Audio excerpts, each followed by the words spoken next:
I'm being joined by none other than Mr. Nio The Gift. Yeah. SNF in the building. We in here. We got a chance to actually catch up, though, at South by Southwest in March. You know what I mean? So everybody, if you guys haven't got a chance, go to the Streets Talking Radio YouTube page. Check out that interview. But just to give like a quick synopsis of some things we talked about.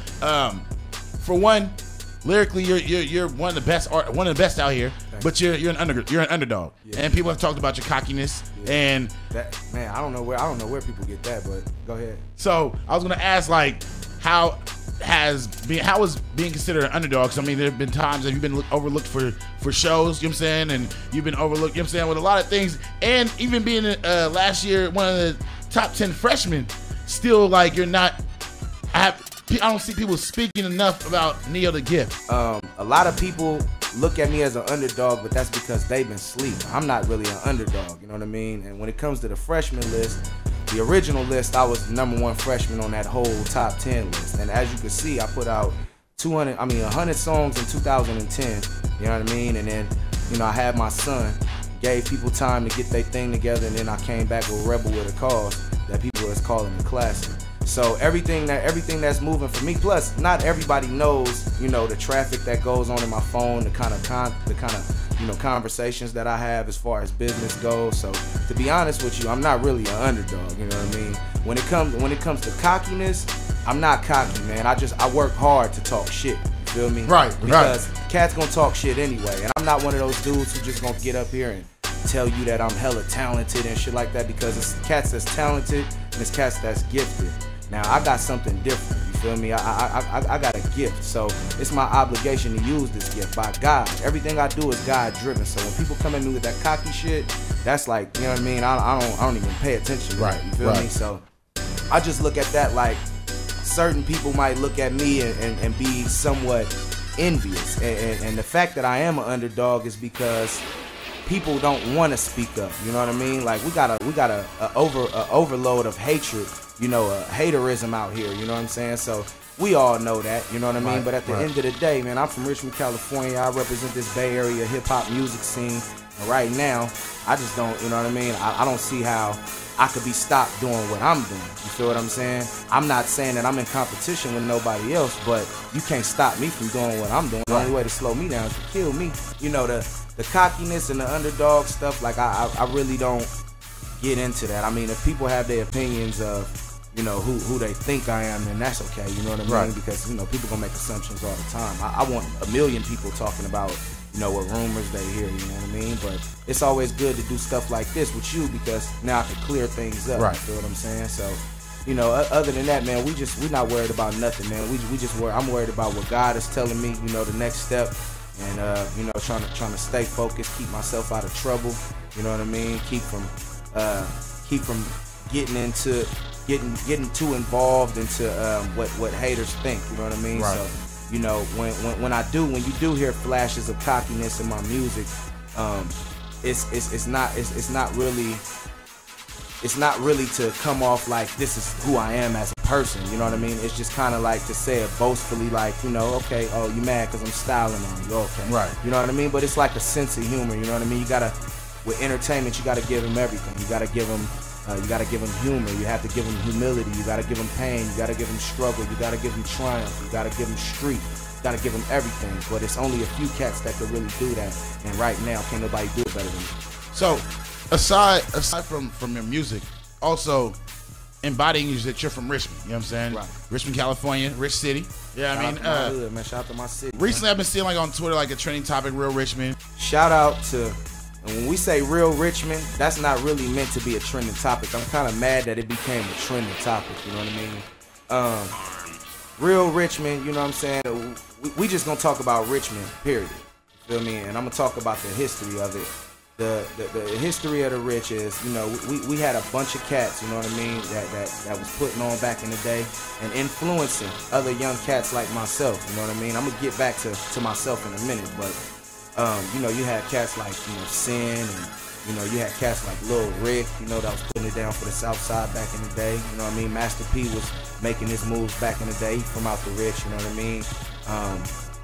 As well as Silk the Shocker and all of them, you know what I mean? And you got, you know, other cats that's real legends, you know what I mean? Like Fatal Connection and cats that you probably never heard of, but these cats was making some of the best music, you know what I'm saying? Shout out to my man Kazi who locked down right now, you feel me? When we talking about real Richmond, we talking about real Richmond, you feel me? So when we talking about Richmond, Richmond is not known for music. What is Richmond known for? Being a dangerous, dangerous city, right? But in the midst of all this danger, you got guys that's surviving through the danger or going through these things, going through these trials and tribulations, and they talking about it and they making that music. Now that's real Richmond, okay? That's one part of real Richmond, all right? Now another thing about real Richmond is, on the south side, we had something going on called A-Team Entertainment. And it consisted of Alias, this group called Alias, which is actually my cousins, and they got me started off. Shout out to my brother Rio D and my cousin Blizz, you know what I mean? They got us started off, you know what I mean? Shout out to Aristotle who was there in the beginning stages, but it all started under my Auntie Brenda's garage, you know what I mean? And under her roof and her garage. And we started the Rich City Movement. We dropped the first mixtape ever called Rich City Movement. Shouts out to AOB boys in the Rich. We all started under that umbrella. So all of the street music that's coming from out of the Rich, like on the south side and all of that, it was all like, it's all an extension. Like the shit that's going on now, it's all an extension of what was going on in like 2000. So what happened when I was 14 years old, that was like 10 years ago. 14 years old, that was the first time I ever touched the mic. Spit my first verse, one take. That's when I knew that the rap had chose me. So I started rapping, you know what I mean? And I spit the whole song in one take, not just the verse. And they was like, man, you need to be doing this. So, you know, through and through, you know, cats is going from their street life and their struggles when they waking up in the ghetto, and we all congregating and coming to the studio and we laying it down. You feel me? And this is before all the Pro Tools and all of that. We coming out, we going straight out the motif, you know what I mean? Like, we making it happen. We got the mic set up in the garage, you know what I mean? That way. But when it comes down to it, like, a lot of cats took what we did and they saw it like, okay, this is lifestyle, this is something that we can adapt to. But a lot of people that's younger, they don't know where that's coming from. They just saying what is in their ear. But me, I'm 23 now, I'll be 24 in September. But when I was 14, I was the baby of the camp, which means that I was raised around nothing but older hustlers, you know what I'm saying?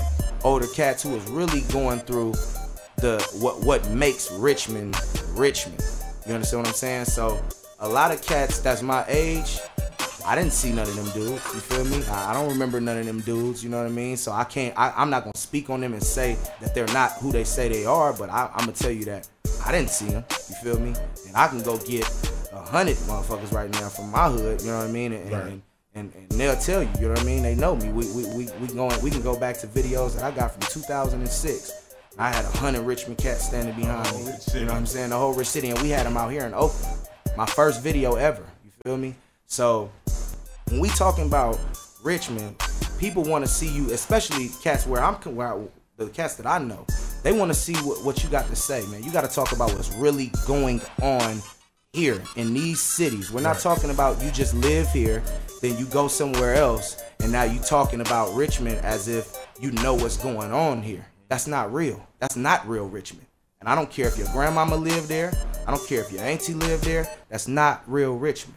You can say you're from Richmond, California, but it's dangerous to just run around loosely and say those kind of things. You know what I mean? And then to someone like me who was there when it first started, it doesn't really offend me, but it makes me smile and it makes me laugh. I mean, it makes me smile and makes me kind of upset at the same time. Right. You know what I'm saying? Because it's like, damn, you know, I love to see what Richmond has become, and it represents something positive. Like I look at cats like I Am Sue, who's making a ton of incredible records, you know what I mean? And you know, Cool John and the movement that they got, you know what I mean? Like I went to summer day camp with Cool John, you feel me? So he Richmond, you feel me? Like I know him from being around Richmond and hanging around Richmond and all of that, you know what I mean? So like we went to summer day camp together at East Shore Park. Like when you got history with folks, that's real Richmond, you know what I mean? If you could understand what's going on here. So the lifestyle of what's going on in Richmond reflects on the music that you make.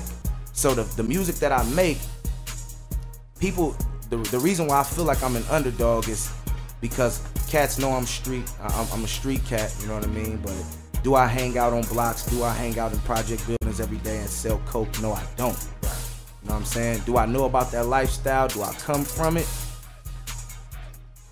Y'all know what time it is, you feel me? The way that I could talk about it. If I could paint you that picture, then you can believe it. This shit easy to me, man. Are you MCs struggling?